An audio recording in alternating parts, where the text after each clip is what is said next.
साथियों नमस्कार। मैं प्रवीण सिन्हा आपके सामने दिव्यांगम चैनल पर एक बार एक ऐसी ऐतिहासिक घटना को लेके आ रहा हूँ कि जिसको आप सुनेंगे तो खासकर युवा पीढ़ी तो हैरत अंगेज़ हो जाएगी। लेकिन उस सब्जेक्ट पर आने से पहले हम लोग बात करेंगे आप सभी लोगों को, सभी दर्शकों को, सभी व्यूवर्स को बहुत बहुत धन्यवाद, बहुत बहुत शुक्रिया, खुशामदीद कि आप लोगों ने 23 जून के लखनऊ के हमारे मुशायरे और कवि सम्मेलन के कार्यक्रम को बहुत ज़्यादा पसंद किया। न केवल वहाँ पहुंचकर बैठकर लाइव टेलीकास्ट में आपने उसको अपनी तारीफ़ें दी, बल्कि उसको सोशल मीडिया पे भी खूब सराहा गया। साथियों, आज हम बात करेंगे, आज जब आपके सामने ये वीडियो पहुंच रहा है तो तारीख़ है 25 जून। हमारे बहुत से साथी जानते हैं कि 25 जून हिंदुस्तान की राजनीति के लिए क्या मायने रखता है। जी हाँ, आज से ठीक 49 साल पहले तत्कालीन प्रधानमंत्री श्रीमती इंदिरा गांधी ने, जिनको मैं व्यक्तिगत रूप से कहता हूं कि she was a not a democratic leader, she was a dictatorship leader. Indira Gandhi ने आपातकाल लगा करके देश के, हिंदुस्तान के आज़ादी के बाद एक बहुत बड़े काले अध्याय को अपनी कलम से लिख दिया। साथियों, दरअसल अगर बात करें तो 25 जून 1975 को आपातकाल नहीं लगा था।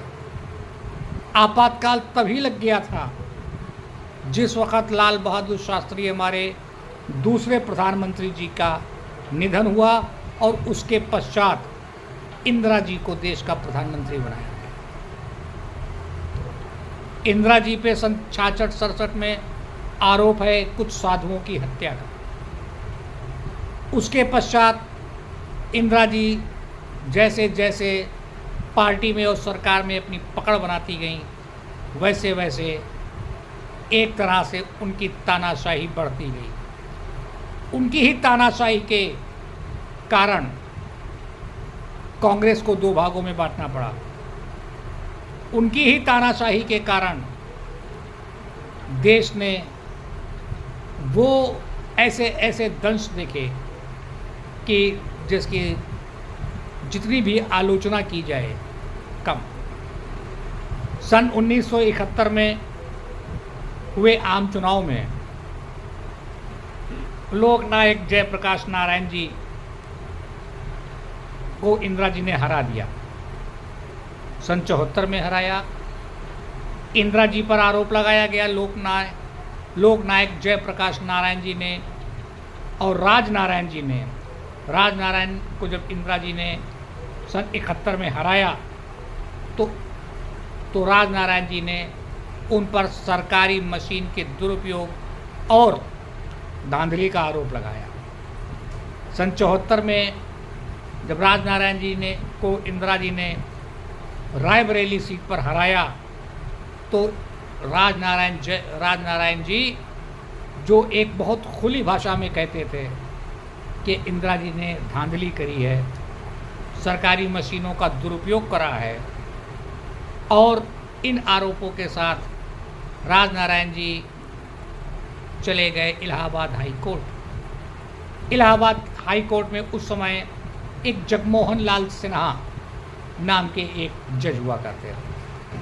उन्होंने राजनारायण जी की दलीलों को सत्य माना और ये आदेश दिया और इस तरह की घोषणा करी कि इंदिरा गांधी ने वास्तव में अपनी सीट पर सरकारी मशीनों का दुरुपयोग करा है और असंवैधानिक तरीके से रायबरेली की सीट को कांग्रेस के पक्ष में विजयी घोषित करवाया है। इस आदेश के साथ इंदिरा जी का चुनाव अवैध घोषित हुआ और वो तारीख थी 12 मार्च सन 1975।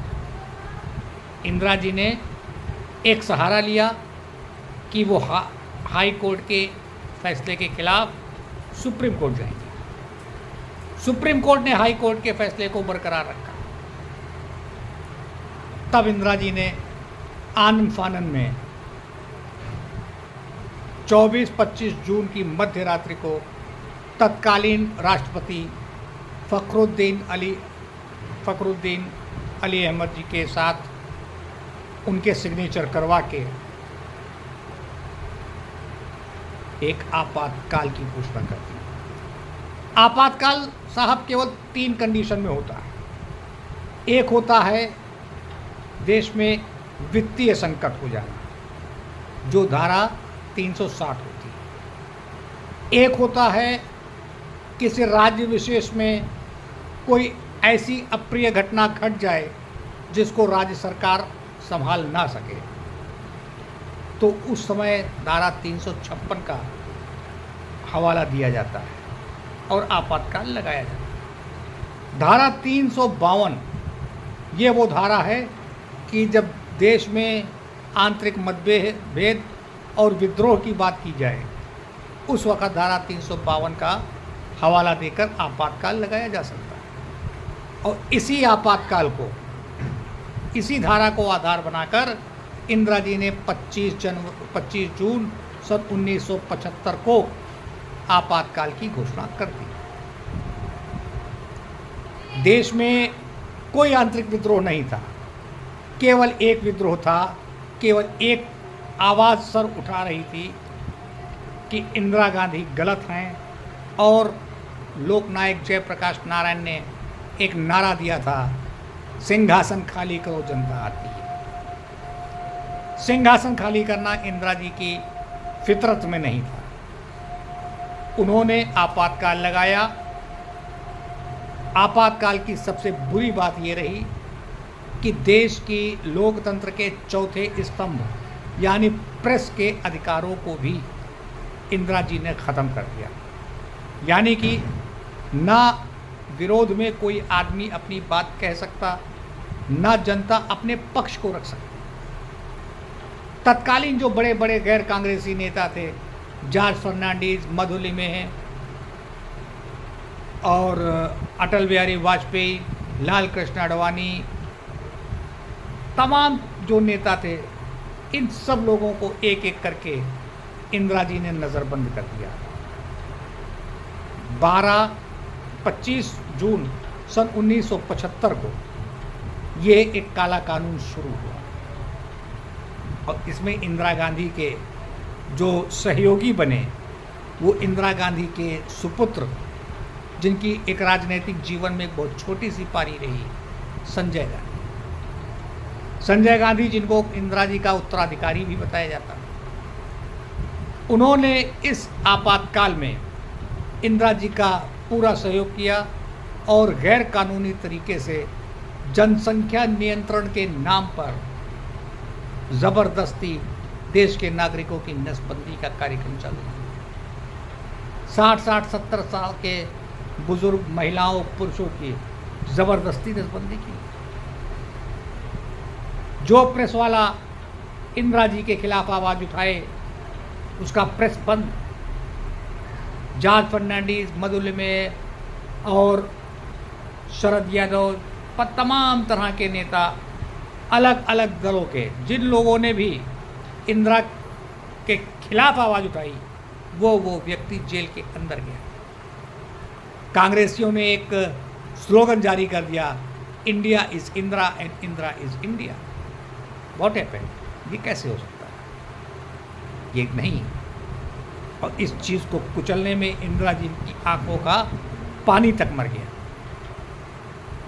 सन 72 में जब इंदिरा जी ने परमाणु विस्फोट करके विश्व को अपनी ताकत का एहसास दिलाया था, उस वक़्त इंदिरा को माँ दुर्गा का अवतार कहने वाले अटल जी को भी इंदिरा जी ने नहीं छोड़ा।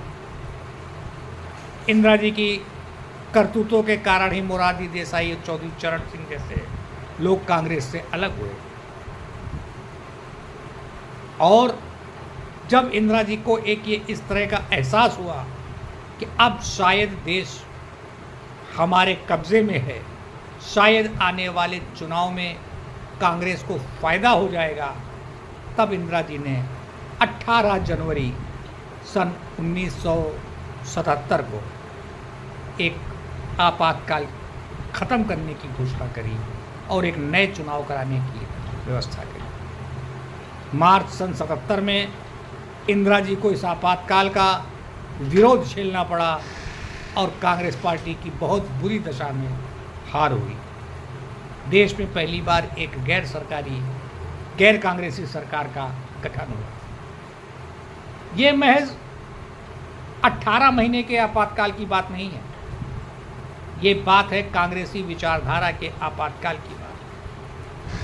सन 66-67 से अगर ये कहें कि आज़ादी के तुरंत बाद से कांग्रेसियों ने एक क्या आपातकाल लगाया कि ज़बरदस्ती बहुमत ना होने के बावजूद पंडित जवाहरलाल नेहरू को देश का पहला प्रधानमंत्री बनाया, जबकि सत्ता और व्यवस्था आयरन मैन सरदार वल्लभ भाई पटेल का समर्थन कर।